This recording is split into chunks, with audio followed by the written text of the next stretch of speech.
Good afternoon, everybody. Good afternoon. Did everyone have a good weekend? Yes. Good. It's good to see you back here. We have another busy week. On a scheduling note, tomorrow, President Trump will travel to the great state of Florida to attend the opening of a new illegal alien detention center located at Dade Collier Training and Transition Airport alongside Secretary Kristi Noem, Governor Ron DeSantis, Congressman Byron Donalds, and other state and local leaders. We hope to see many of you there. The facility is in the heart of the Everglades and will be informally known as Alligator Alcatraz. There is only one road leading in, and the only way out is a one-way flight. It is isolated and surrounded by dangerous wildlife and unforgiving terrain. The facility will have up to 5,000 beds to house, process, and deport criminal illegal aliens. This is an efficient and low-cost way to help carry out the largest mass deportation campaign in American history. We are truly coming off a historic week of President Trump racking up win after win on behalf of the American people. President Trump restored peace through strength and acted decisively as commander-in-chief to obliterate the immediate threat of the Iranian regime's nuclear capabilities and then brokered a ceasefire between Israel and Iran, which continues to hold. Then, the president traveled to the Netherlands and achieved a monumental win for the United States and the NATO alliance by getting our allies to dedicate 5% of their GDPs to military spending. As a result of President Trump unleashing American energy dominance, summer gas prices are at the lowest they have been in 4 years, heading into the July 4th week. And with the incoming Trump economic boom, the stock market continues to roar back, with the S&P 500 and the NASDAQ both hitting record highs. And on this point of an economic boom, I bring to you original correspondence from the President of the United States to our Fed Chair, Jerome Powell. As the president has consistently stated, the American economy is booming. And there were so many economic analysts who said that this president's policies would drive our economy down, when in fact we have seen the opposite. We've seen a massive deregulation campaign take place. We've seen inflation completely diminished from where it was under the reckless spending and the bad policies of the previous incompetent administration. I would remind the Fed chair, and I would remind the entire world, that this is a president who was a businessman first, and he knows what he is doing. He has a proven economic formula that worked in his first term as president, and it is working again. The one problem that remains is high interest rates for the American people. The American people want to borrow money cheaply, and they should be able to do that. But unfortunately, we have interest rates that are still too high. So the president sent this note to the Fed chair today. And if you look at this chart, this is a chart of all of the interest rates of many countries throughout the world. At the top is Switzerland. They're only paying a quarter for interest rates. Cambodia, Japan, Denmark, Thailand, Botswana, Barbados, Taiwan, Bulgaria, Cuba, Sweden, Morocco, Cabo Verde, South Korea, Algeria, Canada, Albania, Libya, Malaysia, China, New Zealand, Trinidad and Tobago, Czechia, Bolivia, Australia, Costa Rica, the Bahamas, Kuwait, Papua New Guinea, Bosnia, United Kingdom, and the UAE are all paying lower interest rates than the United States of America, which has one of the hottest and strongest economies in the world. The president sent this note to the Fed chair. It says, "Jerome, you are as usual too late. You have cost the USA a fortune and continue to do so. You should lower the rate by a lot. Hundreds of billions of dollars are being lost, and there is no inflation." And the president is right. There is historically low inflation thanks to his policies. And we will continue to drive down the cost of living in this country for Americans. We will continue to deregulate. And it's also incredibly important that we pass this one big, beautiful bill, which is the largest tax cuts in American history. And that's why the White House and the president himself have been in touch with lawmakers all weekend long to get this bill passed. And they are working very hard to do so. It remains a top priority for the president. And this bill has exposed the clear differences between Republicans and Democrats in 2025. The Democrats are doubling down on craziness and radical policies that are undermining the very fabric of our country. Just look at the Democrat nominee for New York City Mayor, Zohran Mamdani. He's a Democrat socialist, really a communist, who proudly calls to defund the police, peddles anti-Semitism, praises pro-Hamas groups, wants Israel abolished, and believes wealthy Americans should not exist. Those are his words, just as recent as this weekend. Meanwhile, under President Trump's leadership, Republicans are fighting tirelessly for everyday middle-class working Americans who re-elected this president. And we're carrying out a revolution of common sense. And all of that is packed into this one big, beautiful bill. It delivers the largest middle and working class tax cuts in U.S. history. It keeps America safe by funding the largest ever one-time investment in border security. It's enough to reverse the Biden border invasion. And every single Democrat is against that, against securing our border and deporting millions of criminal illegal aliens. The One Big Beautiful Bill also strengthens and protects Medicaid benefits, despite what Democrats are saying, for eligible American citizens who rely on it, like pregnant women, children, seniors, and people with disabilities, by eliminating waste, fraud, and abuse that threaten to destroy this program that was intended for the most vulnerable in our society. And every single Democrat in Congress is against rooting out that waste, fraud, and abuse, in blocking the 1.4 million illegal aliens who are currently improperly receiving these benefits that should be going to American tax-paying citizens. The Democrats in Congress are more concerned with defending illegal aliens than they are hardworking Americans. And the Big Beautiful Bill also revitalizes our military and enhances our defense capabilities, protects our country from emerging new threats by funding a cutting-edge missile defense system called the Golden Dome. And as we all know, the One Big Beautiful Bill makes the Trump tax cuts permanent. The White House and the president are adamant that this bill is passed and that this bill makes its way to his desk. Republicans need to stay tough and unified during the home stretch, and we are counting on them to get the job done. So with that, we will take up questions. John Fredericks is in our new media seat today. John, thanks for being here. We'll kick it to you.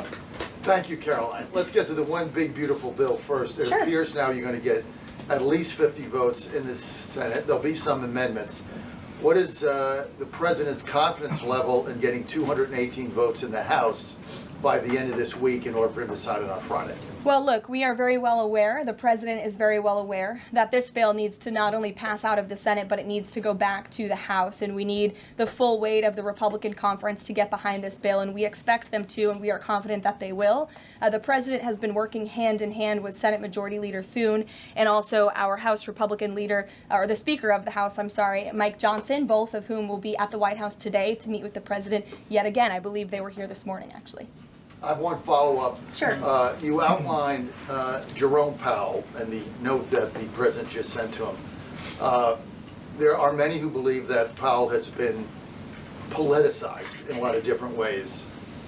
The president has not been shy about acting on things that he believes in. Why not just fire Jerome Powell and put in somebody that is going to lower rates? Why wait? Well, it's a good question, and one you can ask the president, because that's a decision for him to make. But you're right to point out the politicization of the Fed, and it's very unfortunate for our country. But Jerome Powell cut rates numerous times ahead of the election when Joe Biden was in this Oval Office, but now he refuses to, and the economy is in a much better place. So there really isn't a good explanation for that, and the president is rightfully calling attention to it. Thank you. Kelly. Good afternoon. On Iran, the president posted on his social that he is not even talking to them anymore. When we were at NATO, he said he expected the U.S. and Iran to have talks as early as this week, and that he might even want to see a written agreement. What is the update now if he's saying he's not even talking? So as I told you from the podium last week, I said the administration, and namely our special envoy Steve Witkoff, has been in communication both directly and indirectly with the Iranians. That communication continues. The president himself has not talked to Iran, which he pointed out in his truth statement. Peter. Thank you, Caroline. Does President Trump want Zohran Mamdani deported? I haven't heard him say that. I haven't heard him call for that. But certainly he does not want this individual to be elected. I was just speaking to him about it and his radical policies that will completely crush New York City, which is obviously a city that the president holds near and dear to his heart. There's this Congressman, Andy Ogles. He wants the Attorney General Bondi to explore denaturalization proceedings because he thinks Mamdani could have misrepresented or concealed material support for terrorism based on rap lyrics he wrote in 2017. Does President Trump think this is a worthwhile use of the Attorney General's time? Well, I'll let the president speak to that. I have not seen those claims, but surely if they are true, it's something that should be investigated. And could President Trump see himself, you said you just talked to him about this, could he see himself working with a mayor Mamdani, somebody who, on Meet the Press this weekend, was given 3 chances to condemn the phrase globalize the intifada, but he couldn't. Yeah, look, the president is always willing to work with everyone. He's working with Democrats across the country, Democrat governors, and he said he'll work with people on the far left. He works with Republicans. He works with people in the middle. He wants to do what's right for America, but surely someone who holds these values and is quite literally a communist and condemns every value that makes this country great. Common sense, law and order, low taxes, working hard, and earning your keep in this country. He's against all of that, and I think the president would find it difficult to work with someone like that. If he is elected, I'm sure you'll hear more from the president on that, but we'll have to see. Hopefully the voters of New York City choose wisely. Sure. Thanks, Caroline. The president on Friday said that he was hopeful of a Gaza deal within the next week. Can you give us an update on any progress towards that, and on any talks that the White House is having with Israel on that? Sure. Well, I know that Mr. Dermer is in Washington this week to meet with senior officials here at the White House. I also know that this administration is in constant communication with Israeli leadership, and the president himself speaks frequently, as you know, to Prime Minister Netanyahu. But this has been a priority for the president since he took office, to end this brutal war in Gaza. It is because of this president that humanitarian aid is being brought into the region. It's heartbreaking to see the images that have come out from both Israel and Gaza throughout this war, and the president wants to see it end. He wants to save lives. And however, the main priority for the president also remains to bring all of the hostages home out of Gaza. As you know, his tireless effort has brought home many of the hostages, including all of the American hostages who were held there. So he wants to see both things happen, and we're continuing to work very hard to do those things. Sure. Yeah, thanks, Caroline. What is the White House's response to Senator Tillis's criticism articulated from the Senate floor yesterday, in which he said passing the big, beautiful bill would betray President Trump's promise to protect Medicaid? Well, he is just wrong. And the president and the vast majority of Republicans who are supportive of this legislation are right. This bill protects Medicaid, as I laid out for you, for those who truly deserve this program: the needy, pregnant women, children, sick Americans who physically cannot work. And what it does is it ensures that able-bodied Americans who can work 20 hours a week are actually doing so, and that will therefore strengthen and protect those benefits for Americans who need it, as well as cutting out the waste, fraud, and abuse, as well as getting 1.4 million illegal aliens off of the program. So all of those measures are actually going to protect it for those who need it. That's the president's position, and that's what this bill does, and that's why Republicans need to vote for it and get it to the president's desk. That kind of criticism from a Republican senator, is that reason for concern for the passage of this? No, it's not. We're confident this bill is going to be back at the White House by the 4th of July. Stephen. Thank you, Caroline. 2 questions. On the New York mayoral race, does the president plan to make an endorsement? And secondly, on Jerome Powell, a lot of the focus obviously has been on interest rates and him keeping them high, but a new controversy erupted today. My colleague first reported that he's facing Chairman Jerome Powell is facing accusations of lying to Congress, which is a potential crime, about luxurious details of the Fed's $2.5 billion renovation project. Senator Loomis has called attention to this. Some experts want him to be investigated. Does the White House want these allegations investigated and, if found substantiated, punished? I'll have to take a look at those allegations, and I will raise them to the president's attention and let him speak on them himself. To your first question regarding the mayoral race, the president was asked that yesterday by Maria Bartiromo. He refused to give an endorsement, so you won't get one from me at this podium unless he wants me to do that. Phil, go ahead. Oh, okay. Sure. And then I can go to you. Cool. Thanks. Thank you. The president said that he's working on a temporary pause for immigration enforcement in certain industries. I'm wondering what you can tell us about how he's determining which industries are deserving of a pass. He mentioned farmers, but what about, say, construction workers? I mean, shouldn't there just be one standard here?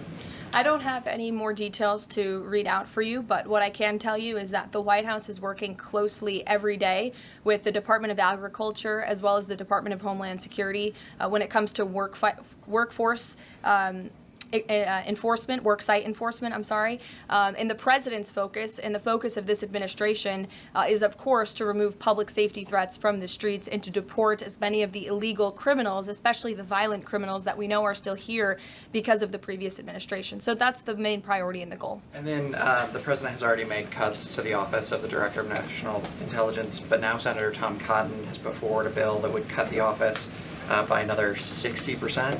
What's the president's reaction to that legislation, and is this something that he would support, those additional cuts? I don't know if the president's even aware of that legislation, but I will get you a response if he is aware and if he wants to respond to it. Go ahead. Thanks, Caroline. You mentioned the dangerous wildlife at the alligator Alcatraz. Is that a design feature? Why is the president going with this mega bill in such a precarious position in the Senate? And then also, can you talk about the CBO estimate that it would add about 11 million uninsured? Well, look, when you have illegal murderers and rapists and heinous criminals in a detention facility surrounded by alligators, yes, I do think that's a deterrent for them to try to escape. We do know that some of these illegal criminals have escaped from other detention facilities, like one in New Jersey, which I know was recently reported on. So, of course, we want to keep the American people safe, and we want to remove these public safety threats from our streets, and we want to effectively detain them as best as we can. As for why the president is going, I think his trip to this detention facility actually underscores the need to pass the One Big Beautiful Bill, because we need more detention facilities across the country. The last administration let in nearly 20 million illegal people from all over the world, and this administration is focused on arresting and detaining them. But in comparison to that 20 million illegal criminal population in our country, we only have 7,000 ICE agents in the interior who are doing this very important work. And so we obviously need more personnel, we need more resources, and that's why we need to pass the One Big Beautiful Bill. On the CBOs. Go ahead. Yes, in the pink. Oh, thank you. Thank you. You're welcome. Can you please share some details of China trade deal? Has the U.S. agreed to ease some export, technology export restrictions? Sure. Well, the final language that was agreed upon in both Geneva and in London was signed just past week. We can get you that final text of the agreement. Go ahead. Thank you, Caroline. Eamon, and then behind you. Okay, thanks, Caroline. So on Jay Powell, has the president got a short list of who he wants to see as Jay Powell's successor, and is he going to name a successor as early as this summer? I won't get ahead of the president on any announcements on that. Does he like Scott Besson for the job? Again, I won't get ahead of the president. And on TikTok, if you could, real quick, he said Sure. yesterday he's got a buyer, but the question there is, does he have a seller? And do you have any indication from the Chinese government that they've authorized a sale of TikTok to the U.S. or to U.S. buyers? What I can tell you is that these discussions with China regarding the sale of TikTok have been ongoing at the highest level, and they will continue. As you know, we have another 90-day extension, and it's just to continue to work out this deal and make sure that TikTok stays on for the American people. That's the president's main goal in this, while protecting their privacy and their security. Behind you. Go ahead. Thank you, Caroline. The president has been calling for a deal in Gaza for 2 days and many posts. Who is blocking the deal? And one other thing, when he posted on Netanyahu's trial, also he said it interferes with the negotiations on Iran and on Gaza. What did he mean by that? I'm sorry, to your second question? The second question, when he posted about the Israeli Prime Minister trial, Yes. he said it interferes with the negotiations on Gaza and on Iran. What did he mean by that? It interferes because it physically and logistically was interfering. The prime minister was slated to go to court last week when he's in the middle of negotiating a peace deal and bringing hostages out of a war-torn region. And so the president was simply, I think, emphasizing his empathy that he has for Bibi Netanyahu and seeing him go what he's going through with his own judicial system in the state of Israel. Clearly, the president knows that very well. He, too, was a victim of a judicial system that was trying to put him in jail, as you all know. You all covered it. But President Trump prevailed. That's why he's back in the Oval Office, and he believes that Bibi Netanyahu is a great leader for the people of Israel. The president just worked with him closely to end that 12-day war and to obliterate Iran's nuclear facility, to take out that imminent threat, not just to the state of Israel, but also to the United States of America and the rest of the world. And he believes that Prime Minister Netanyahu should be praised for that. Go ahead. Thanks, Caroline. On the mega bill and the amendment that would limit Medicaid expansion under the Affordable Care Act, does the president want that amendment to pass? The president wants this bill to pass. Meredith. Hey, thanks, Caroline. On trade, we have this looming July 9th deadline coming up. We heard the Treasury Secretary say that he expects to wrap up these trade deals by Labor Day, but when President Trump was asked yesterday about any extensions by July 9th, he said, I think that would be necessary. So is the president ruling out any extensions on trade for any nations, even if they're negotiating in good faith? Well, you heard from him directly. He said he did not think that it would be necessary. He is going to set the rates for many of these countries if they don't come to the table to negotiate in good faith. And he is meeting with his trade team this week to do that. Mary. Thanks, Caroline. I just watched a CNN segment on a new app called Ice Block, and it kind of appeared to be promoting this app where you can tell people where ICE agents are. Given the recent rise, An app that tells people where ICE agents are? Yes. And given the rise, I believe 500% increase in assaults on ICE agents, I wanted to see if you could comment on that and why CNN would be promoting such an app. Well, it's a very good question. I'll have to go back and watch the clip myself, but surely it sounds like this would be an incitement of further violence against our ICE officers. As you know, as you stated, there's been a 500% increase in violence against ICE agents, law enforcement officers across the country who are just simply trying to do their jobs and remove public safety threats from our communities. And that's something we as Americans, including journalists at CNN who live in many of these cities where illegal aliens are hiding and were let in from the previous administration, should be very grateful for. So we haven't seen the clip. We'll take a look at it, but certainly it's unacceptable that a major network would promote such an app that is encouraging violence against law enforcement officers who are trying to keep our country safe. Caroline, Shelby. I just wanted to get a clarification on the Senator Rick Scott's amendment. It sounds like the president is agnostic about whether it's attached. Is that accurate? Look, I'm not going to get into the details of the discussions that are ongoing right now, but the president wants these senators to come to a conclusion, to get this bill back to the White House as soon as possible and make sure that it's a piece of legislation that can make its way back through the House as well. So obviously there's some ping-ponging between both sides of Capitol Hill right now, but that's why Senator Thune and Speaker Johnson are working with the president in lockstep every step of the way. In the back, News Nation, go ahead. Thanks, Caroline. The president did and then in front of you, yes. In front of Sure, I'll take both of you. The president did announce last week that the trade deal with India is closed and this could happen anytime soon. Are there any roadblocks as of now? Are there any updates on that? And how does the president see this about China's role or its influence in the Indo-Pacific region? Sure, yes. The president said that last week, and it remains true. I actually just spoke to our Secretary of Commerce about it. He was in the Oval Office with the president. They are finalizing these agreements, and you'll hear from the president and his team, his trade team, very soon when it comes to India. And on China? How do we counter China on that front? Yes, I mean, look, India remains a very strategic ally in the Asia Pacific, and the president has a very good relationship with Prime Minister Modi, as you know, and he will continue to have that. Go ahead. Thank you, Caroline. On the reconciliation bill, Senator Tillis from the floor yesterday seemed to suggest President Trump was getting bad counsel on the effects of the bill. Is President Trump aware of the analyses, and there are several of these, that suggest if rural hospitals potentially close, if there are Medicaid patients in the millions that become ineligible for that? Yes, and that claim is just simply untrue. Rural hospitals comprise 7% of all hospital spending on Medicaid, and that illustrates that they have not benefited from the massive increase of waste, fraud, and abuse under the Biden administration. So this bill strengthens Medicaid. It will protect those benefits that hardworking Americans need, and that's why the president wants this bill to pass. The senator was wrong. The president put out a Truth Social post addressing it, and then the senator announced he's no longer running for office anymore. So I think that case has been closed, and the White House is continuing to focus on getting this legislation to the president's desk for his signature. Go ahead. Yes, you. Yeah, thank you so much. Well, you and then you. There's confusion here. A question on Syria. Go ahead. Has the Syrian government get back to you that they are ready to join the Abraham Accord? Is there any discussion with the Syrian and Israeli government for having a security agreement?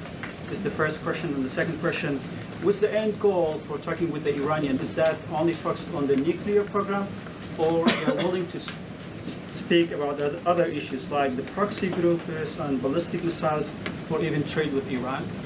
So as for discussions between Syria and Israel, you'll have to reach out to those respective governments. I can't comment on that. But what I can tell you is that this afternoon, the president will be signing an executive order to terminate the United States sanctions program on Syria. And this is in an effort to promote and support the country's path to stability and peace. The order will remove sanctions on Syria while maintaining sanctions on the former President Assad, his associates, human rights abusers, drug traffickers, persons linked to chemical weapons activities, ISIS and their affiliates, and Iranian proxies. And this is, again, an action that the president promised and shocked the world with in Saudi Arabia, because he's committed to supporting a Syria that is stable, unified, and at peace with itself and its neighbors. The president met with Syria's new president when we were in the Middle East, as you know, and so this is another promise made and promise kept by this president to promote peace and stability in the region.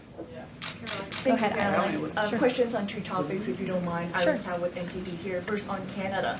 Canada says it's now dropping its digital services tax on American tech companies days after President Trump says he's halting all trade talks with Canada. First, what's the president's reaction to this? Can you tell us more about his call with Prime Minister Carney over the weekend? How did he get Carney to drop it? And also, what's the impact on American tech companies given this latest progress, as the president says he has been fighting for American tech companies? It's very simple.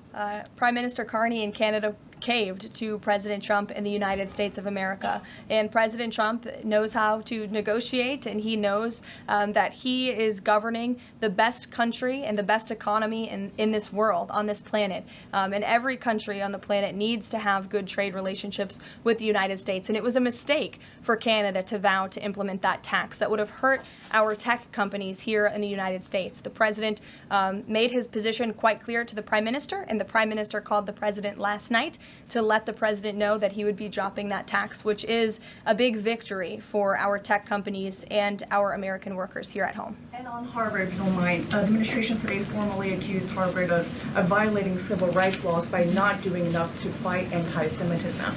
We know that the president has talked to us before about Harvard potentially having a deal with the administration in the coming days. Do you have an updated timeline for that? How's the negotiations going? And is more pressure needed for Harvard to take fighting anti-Semitism seriously? Well, there was quite a direct letter that was sent to Harvard this morning, as you know. The negotiations are taking place behind closed doors, so I won't comment on that. But what I will share with all of you, for those who haven't seen it, is the context of this letter, because I think it's very important. And this comes from the Department of Health and Human Services, which concluded after a thorough investigation that Harvard University is in a violent violation of Title VI of the Civil Rights Act, which prohibits discrimination on the basis of race, color, and national origin.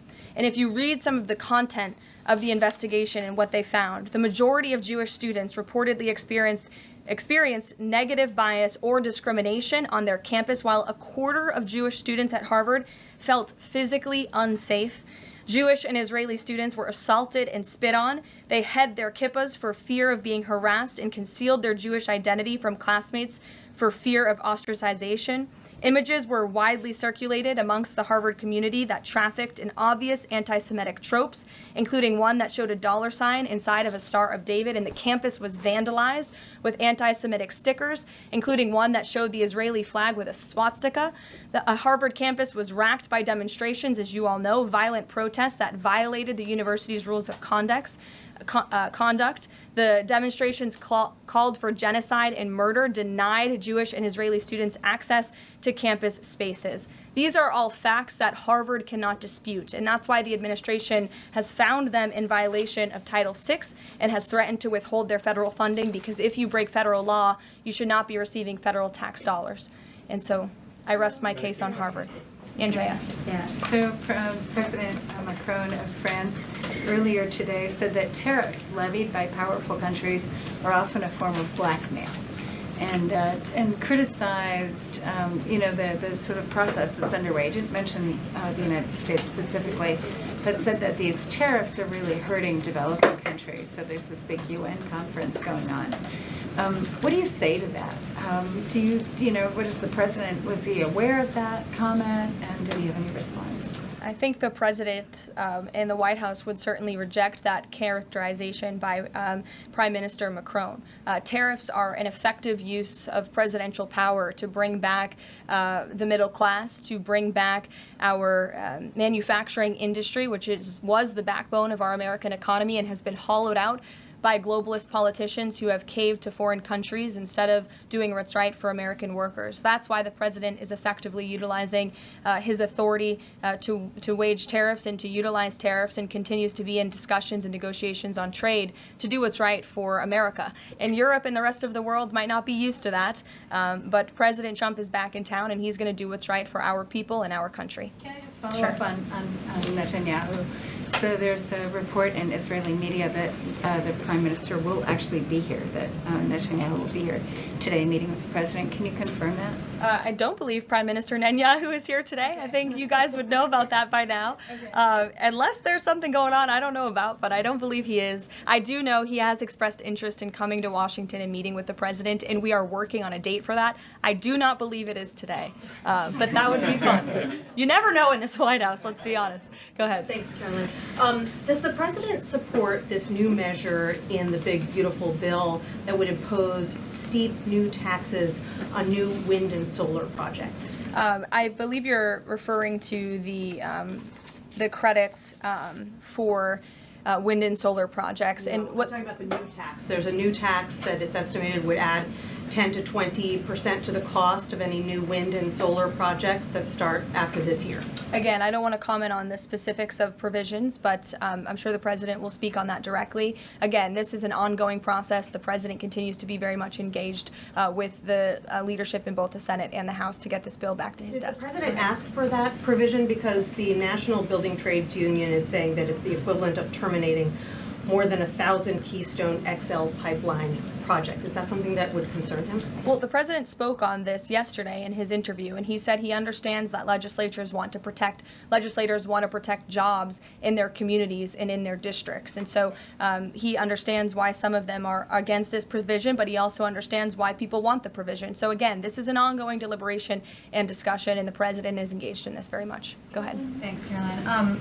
We've been hearing from White House officials for weeks that you're close on trade deals with a number of countries. Can we get any update on which countries will have deals by the 9th and when there may be any announcements? I'll let the president and the trade team speak on it. Can you respond to the CBO estimate that the Senate bill would increase the deficit by nearly $3.3 trillion?